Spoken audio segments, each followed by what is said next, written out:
오늘 본문의 말씀을 중심으로 분쟁과 화평이라는 제목으로 말씀의 은혜를 함께 나누겠습니다.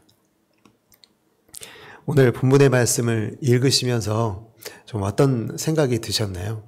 사실 말씀을 준비하려고 이 부분을 참 많이 읽기는 읽었지만 이 부분에 대해서 좀 연구해 봐야겠다 그런 생각은 사실 그렇게 많이 들지는 않았던 것 같습니다.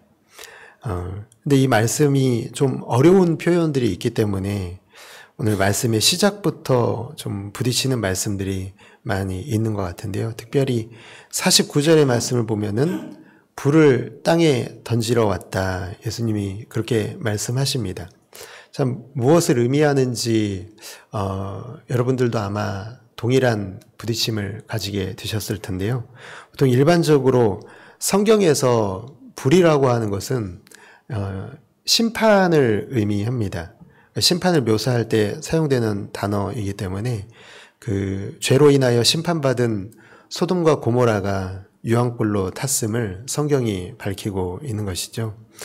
그렇다면 여러분 정말 예수님은 이 땅에 오실 때 심판을 위해서 오신 것일까요? 예수님이 이 낮고 천한 이 땅에 심판을 위해서 오셨느냐? 불로 심판하기 위해서 오신 걸까?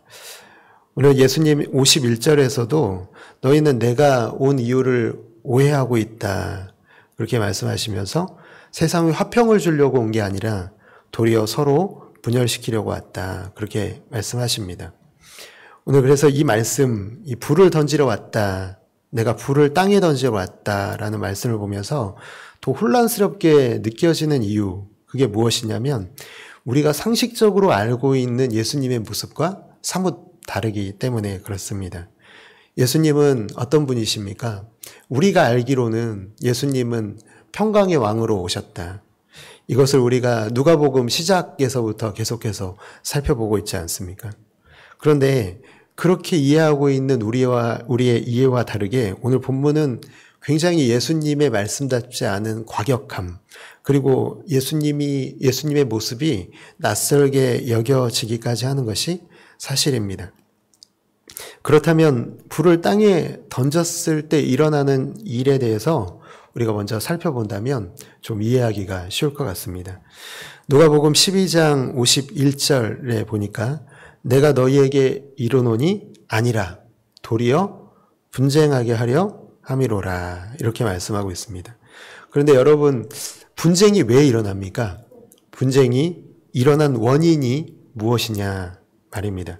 그것은 여러분 복음을 선포하기 때문에 분쟁이 일어납니다. 생각해 보십시오. 복음이 선포되기 전에는요, 분쟁이 일어날 일이 없었습니다. 그러나 복음이 선포되었기 때문에 분쟁이 일어나는 것이죠. 예수님의 십자가 죽음 이후에 성령의 충만함을 받은 제자들이요, 세상으로 나갔습니다. 그리고 예수님의 복음을 외쳤죠. 그때 어떤 일이 일어났습니까? 놀라운 일이 일어났습니다. 엄청난 변화가 일어났는데 한 번 설교할 때 3,000명이 돌아오는 놀라운 역사, 예수를 믿고 회개하는 많은 사람들의 모습이 나타나 있습니다. 그런데 그게 단순히 3,000명 믿고 회개한 게 아니라요. 그 자리에는 있었음에도 불구하고 3,000명의 수요에 들지 않은 사람들도 분명히 있었다라는 것입니다. 복음을 받아들인 사람들도 있었고 복음을 거부한 사람들도 있었다라는 사실이죠. 제자들은 그래서 생명을 걸고 복음을 전하고 예수님 믿는 사람들을 생명을 걸고 복음을 전할 때 예수님 믿는 사람들을 향한 핍박도 동시에 일어났다라는 것이죠. 그렇다면 여러분 이런 일이 일어난 원인은 무엇이냐면 바로 복음을 전했기 때문인데 그 복음이 뭐냐면 예수님이 아까 말씀하신 불이라는 것입니다. 이 불을 던지러 왔다는 것은요, 예수님이 복음을 던지러 왔다라는 것과 동일하다라는 것이죠. 복음을 던진 결과가 무엇이냐면 분쟁이 일어나는 것을 우리가 보게 됩니다. 그리고 우리가 두 번째로 좀 이해가 잘 되지 않는 부분은요, 50절의 말씀입니다.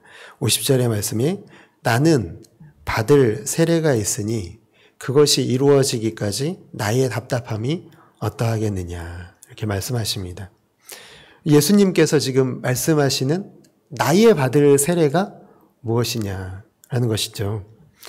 우리는 누가복음을 시작하면서 예수님이 성령 세례를 그리고 물 세례를 받은 것을 우리가 기억하기 때문에요.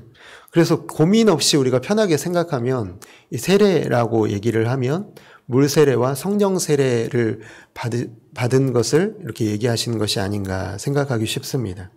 그러나 이것은 둘 다 아닙니다. 마가복음 10장 35절에서 39절의 말씀에는 어떤 내용이 나와 있냐면 여러분도 잘 아시는 것처럼 세베대의 아들 이 야고보와 요한 이 두 형제가요. 주님의 좌편과 우편에 우리를 앉혀달라고 요구하는 그 내용이 나와 있습니다. 그 장면에서요. 예수님이 그에 대한 대답을 하시는데 그 말씀하신 내용이 38절입니다. 어떻게 되어 있습니까? 내가 마시는 잔을 너희가 마실 수 있으며 내가 받는 세례를 너희가 받을 수 있느냐 이렇게 대답을 하시는 것이죠. 그 자리에 그러니까 예수님께서 말씀하시는 것은요. 너희가 지금 나의 좌편과 우편에 앉을 걸 얘기하고 요구하고 있는데 그 자리에 앉는 의미가 무엇인지를 너희가 정말 이해하고 있느냐, 알고 있느냐, 그것을 말씀하셨다라는 것이죠. 이 말씀을 아무 맥락 없이 하신 게 아니라요.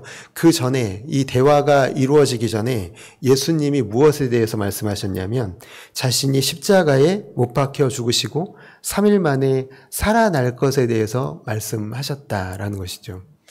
그렇게 이 맥락을 통해서 본다면 예수님께서 지금 이 세베대의 아들 야고보와 요한 두 형제와 얘기할 때의 세례는 무엇이냐면 바로 십자가 고난을 의미하는 것입니다. 오늘 본문 50절 말씀에서도 그래서 내가 받을 세례는 예수님께서 감당하실 이 고난의 십자가라는 것이죠. 내가 받을 세례가 십자가라는 것은 알게 되었는데 그 뒤에 그렇다면 왜 답답해 하시는 것일까요? 왜 답답해 하실까? 복음은요, 여러분, 주님의 십자가 피 흘리심으로 완성이 됩니다. 주님의 무죄한 피를 흘리셔야만 십자가에서 흘리셔야만 이 복음이 완성이 되는 것이죠. 여러분 그 후에야 비로소 복음이라는 불을 던지실 수가 있는 것입니다. 예수님의 십자가에서 이 복음이 완성된 후에는 정말 불을 던지실 수가 있는 것이죠. 그러니까 예수님의 마음은 이런 것입니다. 너무 답답하다 지금. 빨리 내가 십자가를 졌으면 좋겠다. 그 마음이 여기에 나타나 있습니다. 이 마음으로 세례를 열망하시는 것이죠. 그렇다면 여러분 마지막으로 살펴볼 것은요. 그렇다면 어떻게 분쟁이 화평이 될 수 있을까요? 그러니까 분쟁이 어떻게 화평으로 이어질 수 있을까요? 다시 말해서 예수님은 정말 그저 분쟁으로 끝내기를 원하시는 것일까요? 화평 없이요? 아니요, 그렇지 않습니다. 물론 여러분 우리가 분명히 알아야 될 것은 예수님은 평강의 왕으로 오셨지만 그 평강의 왕이 어떤 과정을 통해서 이루어지느냐라는 것을 우리가 살펴봐야 된다라는 것이죠.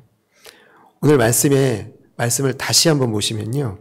이 말씀, 예수님이 분쟁을 위해서 내가 불을 던지고 분쟁을 위해서 오셨다라는 것은요. 결과를 말한 것이 아니라 과정을 말씀하고 계시다라는 것입니다. 사랑하는 성도 여러분, 어떤 경로를 통해서든지 여러분들도 모두 교회를 나오실 때 누군가의 전도를 통해서 나오시지 않았습니까? 저는 모태신앙이에요. 이렇게 말씀하셔도요, 동일합니다. 내가 모태신앙이어도 우리 부모님이 믿으신 것이죠. 우리 부모님의 전도를 통해서 내가 나오게 되는 것입니다. 누구든지 교회에 나올 때는 크든지 작든지 반대를 경험하게 되는 것을 우리 분명히 경험합니다. 그래서 여러분 누가복음 12장 52절 53절을요. 현대어 성경으로 보면 처음 믿게 되었을 때 가정에서 일어나는 일들을 다루고 말씀하고 계시는 것이죠. 한번 같이 읽어볼까요? 자, 시작. 이제부터 한 집안 식구 중에서 셋이 나를 사랑하면 둘은 반대할 것이고 그 반대의 경우도 생길 것이다. 아버지가 나를 따르겠다고 하면 아들이 반대할 것이고 아들이 나를 따르겠다고 하면 아버지가 반대하고 나설 것이다. 어머니가 딸과 반목할 것이고 시어머니가 며느리와 며느리가 시어머니와 서로 싸울 것이다. 아멘. 여러분, 이 본문의 말씀을 좀 이 현대어 성경으로 보니까 좀 이해가 쉬우시죠?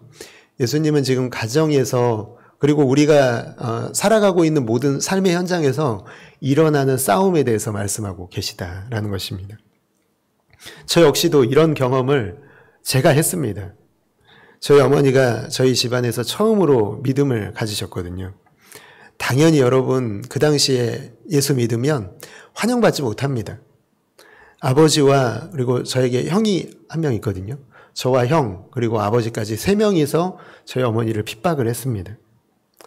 아버지는 그렇게 말씀하시는 거죠. 왜 우리가 피땀 흘려서 번 돈을 교회에다가 돈을 갖다 바치느냐. 어린 제 마음속에서는요. 이렇게 두 분이 또 싸우실 때 어떤 마음이냐면 도대체 왜 어머니는 교회를 다녀서 가정에 이런 싸움을 일으키냐. 이런 원망하는 마음이 있었습니다. 만약 그때 저희 어머니가 믿음을 포기하고 교회를 나가지 않으셨다면 저희 가정에 구원이 있었을까요? 그리고 제가 이 자리에 서 있을 수 있었을까요? 절대 그렇지 않을 것입니다. 참 감사하게도 어머니가 끝까지 믿음을 지켜주셔서요. 저희 가족 모두가 구원을 얻었습니다.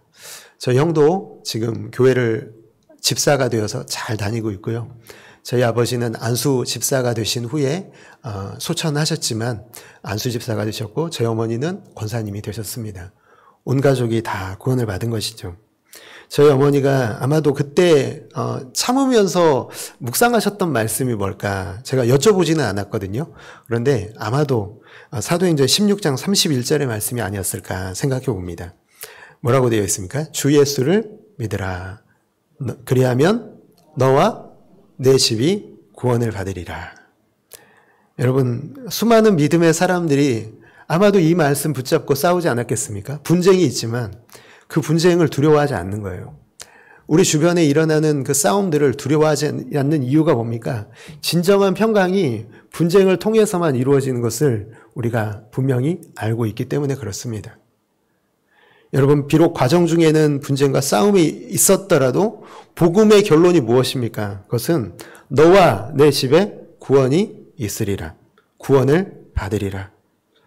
정말 많은 사람들이 오해하고 있는 것이 무엇이냐면 주님의 평강이 모든 사람 가운데서 주어진다라고 오해하고 있지만 그렇지 않습니다.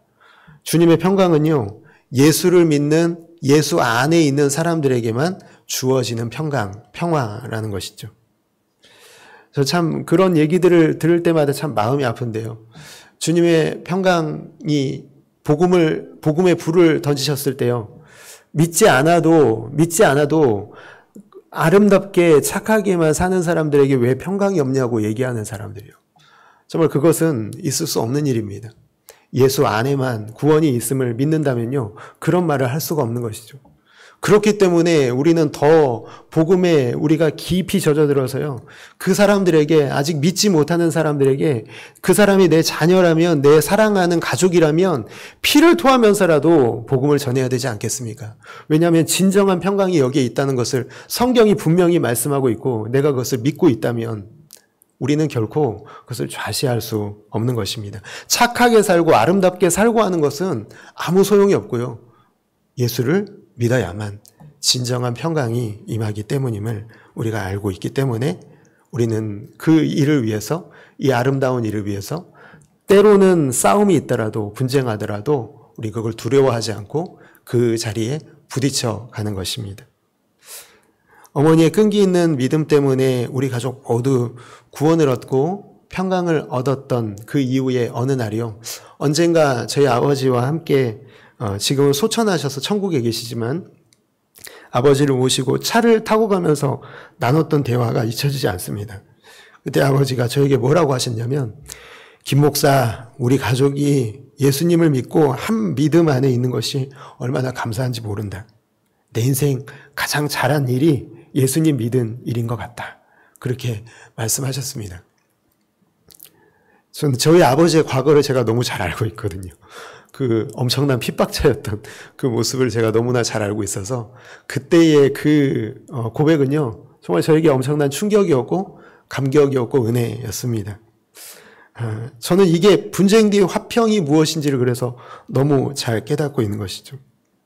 말씀을 맺겠습니다. 우리는 예수님이 받으신 세례로 그리고 이 예수님의 십자가 고난으로 완성하신 복음의 혜택자가 되었습니다. 여러분 오늘 이 자리에 계신 우리 성도 여러분들 동일하지 않으십니까? 복음의 혜택자가 되었고 너만 구원받는 것이 아니라 너와 내 집이 구원받은 것을 우리 모두 경험하지 않았습니까? 예수님이 던지신 불이 우리에게 구원이 되었음을 우리는 믿습니다. 우리 자신만 구원한 게 아니라 우리 가족 모두를 구원해 주신 그 놀라운 은혜를 우리가 기억하고 있다면 우리 다시 한번 오늘 우리 안에 혹시나 주님의 우리와 우리 가정을 향한 그 구원이 얼마나 놀라운 은혜로 이루어졌는지가 희미해져 가고 있다면 오늘 다시 한번 말씀을 통해서 회복할 수 있기를 바랍니다. 그 은혜 때문에 우리는 다른 사람들과 다르게 살아야 합니다. 세상 사람들과 똑같은 모습이 아니라 다르게 살고 세상에서 겪게 되는 갈등이 우리에게 다가와도 피하는 것이 아니라 그 자리를 감당해내고 타협하지 않고 우리는 부딪혀내야 되는 책임이 우리에게 있습니다. 다시 한번 오늘 이 말씀으로 우리 자신을 점검했으면 좋겠는데요. 갈라디아서 2장 20절의 말씀 다시 한번 같이 읽겠습니다. 시작. 내가 그리스도와 함께 십자가에 못 박혔나니 그런즉 이제는 내가 사는 것이 아니요 오직 내 안에 그리스도께서 사시는 것이라. 이제 내가 육체 가운데 사는 것은 나를 사랑하사 나를 위하여 자기 자신을 버리신 하나님의 아들을 믿는 믿음 안에서 사는 것이라. 아멘. 주님이 십자가에 못 박히셨을 때 우리도 같이 십자가에 못 박혔습니다. 주님이 받으신 그 세례를 우리도 같이 받은 것이죠. 예수님은 지금 우리의 삶을 통해서 세상에 보여주고 싶어 하시는 것은 우리가 믿음 안에서 살아가고 있는 모습입니다. 그것을 계속 보여주고 싶으신 것이죠. 오늘 하루 우리가 속해 있는 모든 영역, 그리고 우리를 통해서 다스리기 원하시는 모든 영역 안에 있는 사람들이, 그 영향력 안에 있는 사람들이 평강의 왕이신 예수 그리스도를 인정할 때까지 선한 싸움을 피하지 않고 싸우시는 아름답고 귀한 성도 여러분들 모두가 되시기를 주님의 이름으로 축복합니다. 들은 말씀 위해서 기도해 주시고